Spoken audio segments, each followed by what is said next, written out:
Hello guys, welcome to my channel. तो इस video में हम लोग क्लास 10th का चैप्टर नंबर 4 क्वाड्रेटिक इक्वेशन का इंट्रोडक्शन पार्ट हम लोग डिस्कस करेंगे। और बिलीव करिए, ये जो इंट्रोडक्शन पार्ट है इसके बाद आपका सारा का सारा बोर्ड के पॉइंट ऑफ व्यू से इंट्रोडक्शन पार्ट हर एक चीज़ क्लियर हो जाएगा। तो चलिए ध्यान से देखिए, हम लोग पहले क्वाड्रेटिक इक्वेशन में पढ़ने वाले क्या क्या हैं। देखिए ध्यान से, क्वाड्रेटिक इक्वेशन जो चैप्टर्स है वो दो वर्ड से मिलकर बना है। पहला हमारे पास है क्वाड्रेटिक और दूसरा हमारे पास है इक्वेशन। तो सब लोग को पता है कि इक्वेशन किसको कहते हैं। जो मान लीजिए 7x + 4 = 0।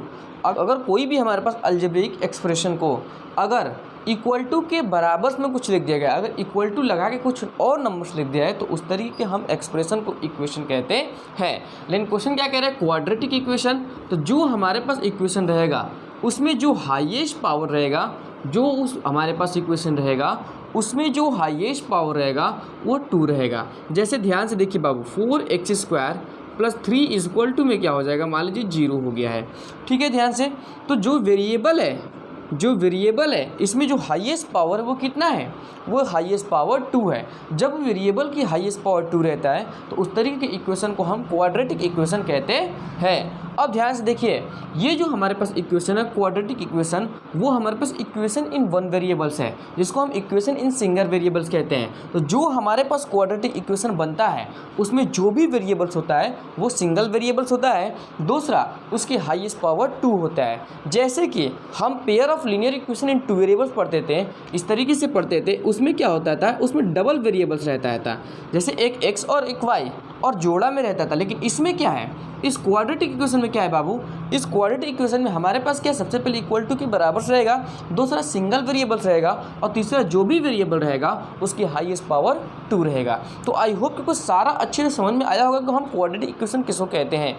चलिए अब हम थोड़ा सा डिस्कस करते हैं कि हम लोग क्या क्या इस चैप्टर्स में पढ़ने वाले हैं। तो ध्यान से देखिए बाबू, हम लोग इस चैप्टर्स में क्या क्या पढ़ने वाले हैं। पहला टॉपिक ध्यान से देखिए, अगर मान लीजिए कोई इस तरीके से आपको इक्वेशन दे दिया है, x² प्लस में हो गया हमारे पास 12x और प्लस में हमारे पास हो गया मान लीजिए 7 = में 0। इस तरीके के आपको बोर्ड के पॉइंट ऑफ व्यू से, इस तरीके से आपको बोर्ड के एग्जामिनेशन में कुछ इक्वेशन दिया रहेगा और आपको बोलता है क्या कि सॉल्व करके दिखाइए। तो सबसे पहला टॉपिक्स हम इस क्वाड्रेटिक इक्वेशन में किसी भी इक्वेशन को सॉल्व करना सीखेंगे।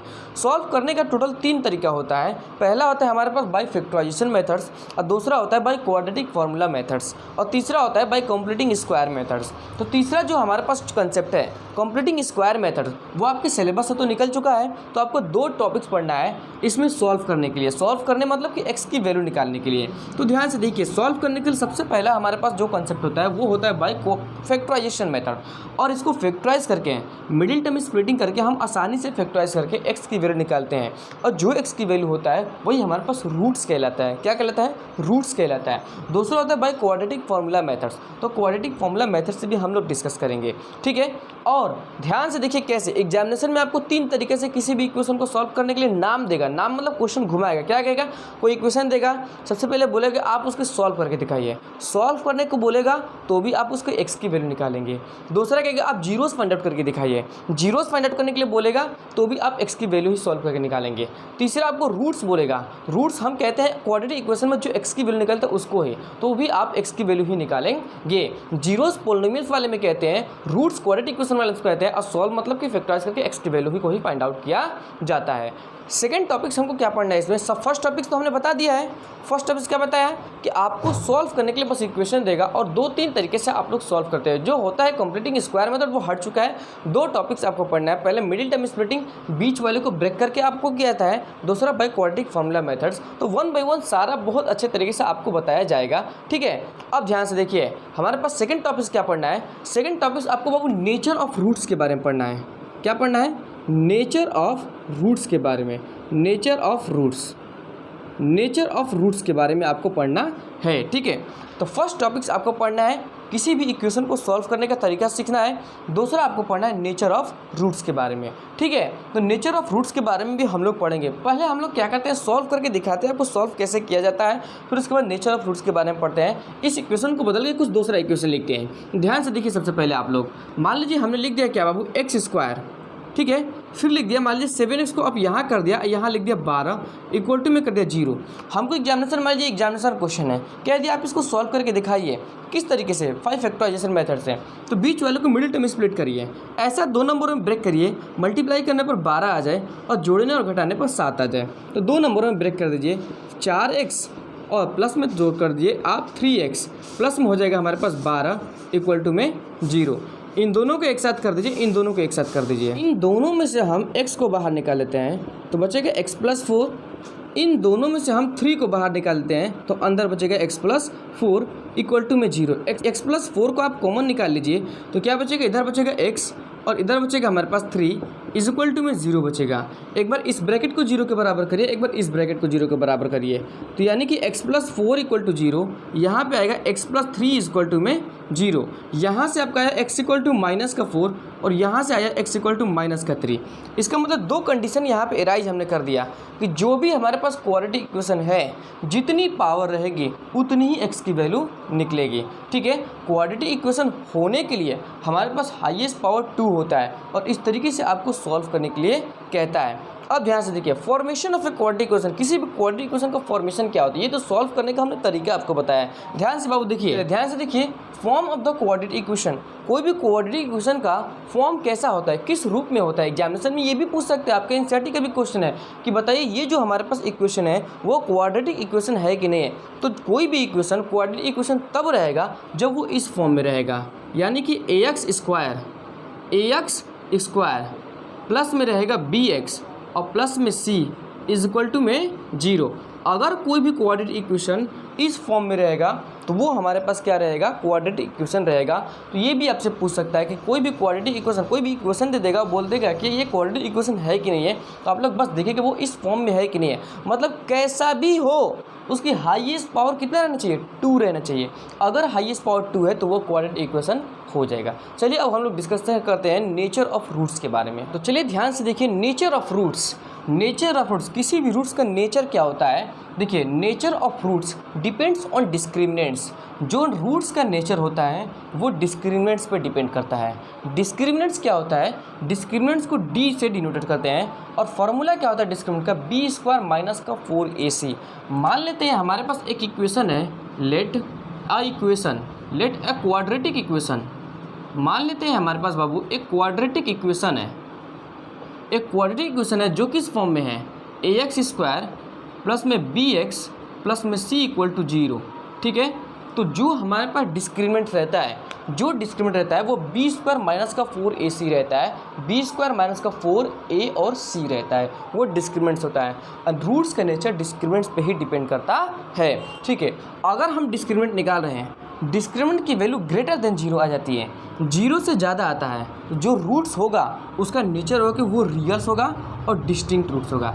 डिस्टिंक्ट मतलब कि अलग अलग रूट्स होगा, क्योंकि हाईएस्ट पावर 2 है तो 2 रूट्स निकलेगा और दोनों अलग अलग रूट्स होगा और रियल्स होगा। लेकिन अगर डिस्क्रिमिनेंट्स की वैल्यू 0 के बराबर आ जाता है, d इक्वल टू 0 आ जाता है, जब हम कैलकुलेट करते हैं उसके इक्वेशन में रख के, कोई भी इक्वेशन दिया रहता है तो d की वैल्यू अगर 0 आ जाती है तो फिर हमारे पास रूट्स रियल रहेगा, बट इस बार इक्वल दोनों रूट्स आ जाएगा, दोनों रूट्स क्या रहेगा, इक्वल आ जाएगा। तीसरा, अगर डिस्क्रिमिनेंट 0 से छोटा आ जाता है तो कोई भी रियल रूट्स नहीं बनेगा, इस तरीके के रूट्स को हम इमेजिनरी रूट्स कहते हैं। ठीक है, अब ध्यान से देखिए, ये तीनों के बेसिस पे जो रूट्स आता है, इस वाले में फर्स्ट वाले में जो रूट्स आता है उसका निकालने का तरीका हमारे पास क्या है, ये है फार्मूला फर्स्ट वाले का, ये फर्स्ट वाला का आपको बता रहा हूँ। इसका निकालने का तरीका है x इक्वल टू माइनस का b प्लस माइनस रूट के अंदर b स्क्वायर माइनस का 4ac और अपॉन में 2a। इस फॉर्मूले पे रख के हम निकालेंगे। जब हमारे पास रूट्स अगर आ जाता है रियल और डिस्टिंक्ट्स d ग्रेटर देन 0 आता है, इस फॉर्मूले पर रख के हम रूट्स उसका निकाल देंगे, x की वैल्यू निकाल देंगे, जो कि होता है minus b plus minus root के अंदर b स्क्वायर माइनस का 4ac अपॉन में 2a। दूसरा, अगर हमारे पास रूट्स इक्वल आ जाता है, तो फिर हम डायरेक्ट निकालेंगे x इक्वल टू माइनस का b और अपॉन में 2a, ये फॉर्मूला पे रख के निकालेंगे। ठीक है, x इक्वल टू माइनस का b अपॉन में 2a। अगर रूट्स इक्वल आ जाता है तो दोनों रूट्स वही रहेगी, माइनस का b अपॉन में 2a ही रहेगी। तीसरा, अगर डिस्क्रिमिनेंट 0 से छोटा आ जाता है तो इसका कोई रूट्स ही नहीं बनता है, नो रूट्स। इसका कोई रूट्स नहीं बनता है, इसका कोई रूट्स नहीं बनता है। ठीक है बाबू, यहाँ तक आपको सबको क्लियर है। तो हमने तीनों टॉपिक्स क्लियर कर दिया। सबसे पहले टॉपिक का क्या है, formation of A coordinate equation, कोई भी कोऑर्डिनेट इक्वेशन का फॉर्मेशन कैसे होता है, तो वो इस तरीके से होता है। दूसरा हमने बताया था कि नेचर ऑफ फ्रूट्स, ठीक है, नेचर ऑफ फ्रूट्स क्या बताया था हमने, नेचर ऑफ फ्रूट्स बताया था कि वो डिस्क्रिमिनेंट्स पे डिपेंड करता है, जो कि इस फॉर्मूले पे निकल आता है। डी की वैल्यू ग्रेटर आ जाती है तो क्या होता है, डी की वैल्यू बराबर जीरो क्या होता है, डी की वैल्यू स्मॉल आ जाती है जीरो से तो क्या होता है, और कैसे उसका रूट्स निकाला जाता है। तीसरा हमने टॉपिक डिस्कस किया था कि कोई भी इक्वेशन दे दे उसको हम कैसे सॉल्व करते हैं, उसका रूट्स कैसे फाइंड आउट किया जाता है। तो इसके बेसिस पे थोड़ा सा और सॉल्व कैसे किया था उसका थोड़ा सा और डिस्कस कर लेते हैं। और ध्यान से देखिए, तब तक इसको स्क्रीनशॉट लेना तो आप स्क्रीनशॉट ले लीजिए। ले लिया आपने स्क्रीनशॉट, चलिए देखिए। हाँ तो चलिए ध्यान से देखिए, how to solve any quadratic equation या how to find roots of any quadratic equation. किसी भी क्वाड्रेटिक इक्वेशन को हम सॉल्व कैसे करते हैं या किसी भी क्वाड्रेटिक इक्वेशन का रूट्स कैसे निकलता है, दोनों का मतलब एक ही है, दोनों में एक्स की ही वैल्यू निकलता है। तो फर्स्ट होता है मिडिल टर्म स्प्लिटिंग, बीच वाले को ब्रेक करिए, एक्स स्क्वायर प्लस में इसको ब्रेक करेंगे 20x और प्लस में हम क्या करेंगे जी 5x करेंगे, और प्लस में क्या करेंगे 100 = 0। और सॉल्व करें इसको तो सबको आता है, सॉल्व करके हम x की वैल्यू निकाल लेते हैं। ठीक है, x की वैल्यू निकाल लेंगे, 2 निकलेगा, वही हमारे पास क्या हो जाएगा, रूट्स भी हो जाएगा और हमने सॉल्व भी कर दिया। दूसरा होता है बाबू by quadratic formula, by quadratic formula, by quadratic formula, यानी कि क्वाड्रेटिक फार्मूला की मदद से हम कैसे कर सॉल्व करते हैं। तो अभी जस्ट हमने डिस्कस किया था कि क्वाड्रेटिक फार्मूला क्या होता है। ध्यान से देखिए, क्वाड्रेटिक फार्मूला क्या होता है। क्वाड्रेटिक फार्मूला हमारे पास होता है x = माइनस का b प्लस माइनस रूट के अंदर b² माइनस का 4ac और अपॉन में 2a। ये जो हमारे पास है x के साथ सटा हुआ वो हमारे पास b कहलाता है, इसके साथ जो सटा हुआ 1 है वो a कहलाता है और लास्ट वाला c कहलाता है। बस इसके जगह पर रखना है आपको। तो x = माइनस का b क्या है हमारे 25 है, प्लस माइनस रूट के अंदर b², 25 का स्क्वायर हो जाएगा हमारे पास कितना जी 625 हो जाएगा, माइनस का 4, a क्या है 1 है, c क्या है 100 है, और डिनोमीटर में क्या आएगा बाबू हमारे पास 2a आ जाएगा। बस इसको सॉल्व कर दीजिए। देखिए ध्यान से, x = माइनस का 25 प्लस माइनस रूट के अंदर 625 आया हमारे पास, माइनस का 400 आया इधर, और डिनोमीटर में हमारे पास क्या आया है 2a, 2 1 जा 2 हो जाएगा क्योंकि a 1 है। ठीक है, आगे ध्यान से देखिए, माइनस का 25 प्लस माइनस रूट के अंदर क्या आएगा 625 में से 400 जाएगा तो कितना बचेगा बाबू आपका, तो आपका बचेगा 225। ठीक है, और डिनोमीटर में हमारे पास 2 आया है। चलिए इधर देखिए ध्यान से, उसके बाद यहाँ पे x = माइनस का 25 प्लस माइनस रूट के अंदर 225 15 का स्क्वायर रूट्स होता है, तो ले लीजिए आप 15, डिनोमीटर में आपका 2 आ जाएगा। तो x = कितना आया माइनस का 25, एक बार प्लस में इसको लीजिए 15 को और अपॉन में 25, x = कितना है माइनस का 25 में से 15 जाएगा, माइनस का 10 अपॉन में 2, 5 बार में कट जाएगा। तो x = कितना आया आपका आंसर माइनस का 5 आ गया। दूसरा इसको एक बार प्लस में लिया था तो एक बार माइनस में ले लीजिए, तो x = माइनस का 25, इसको इस बार माइनस में लीजिए, माइनस का 15 अपॉन में 2, सॉल्व करिए इसको तो क्या आएगा आपका 25 और 15 हो जाएगा आपका 40 और अपन में 2 से 20 बार में कट जाएगा। तो x = कितना है आपका माइनस का 20 आया। ठीक है, x = माइनस का 20। तो ये हुआ आपका सॉल्व करने के बाद। तो आई होप कि आपको बहुत अच्छे तरीके से समझ में आ रहा होगा। यही लास्ट हमारे पास था क्वाड्रेटिक फार्मूला की मदद से सॉल्व करना। ठीक है, तो आई होप कि वो क्वाड्रेटिक इक्वेशन का सारा कंसेप्ट इंट्रोडक्शन पार्ट का हर एक पॉइंट टू पॉइंट हर एक चीज़ आपको बहुत अच्छे तरीके से क्लियर हुआ होगा, और नेचर ऑफ रूट्स भी बहुत अच्छे तरीके से क्लियर होगा, और क्वाड्रेटिक इक्वेशन का फॉर्मूला भी बहुत अच्छे तरीके से क्लियर होगा। ठीक है, और अगर आपको मेरा एक्सप्लेनेशन, मेरा एफर्ट आपको पसंद आ रहा है तो प्लीज़ मेरे चैनल को लाइक शेयर सब्सक्राइब कर दीजिए और ज़्यादा से ज़्यादा शेयर करिए ताकि हर बच्चे तक वीडियो पहुँच पाए, हर बच्चे अपने बोर्ड के एग्जामिनेशन में एक अच्छा स्कोर कर पाए। ठीक है, तो चलिए मिलते हैं आपसे नेक्स्ट वीडियो में।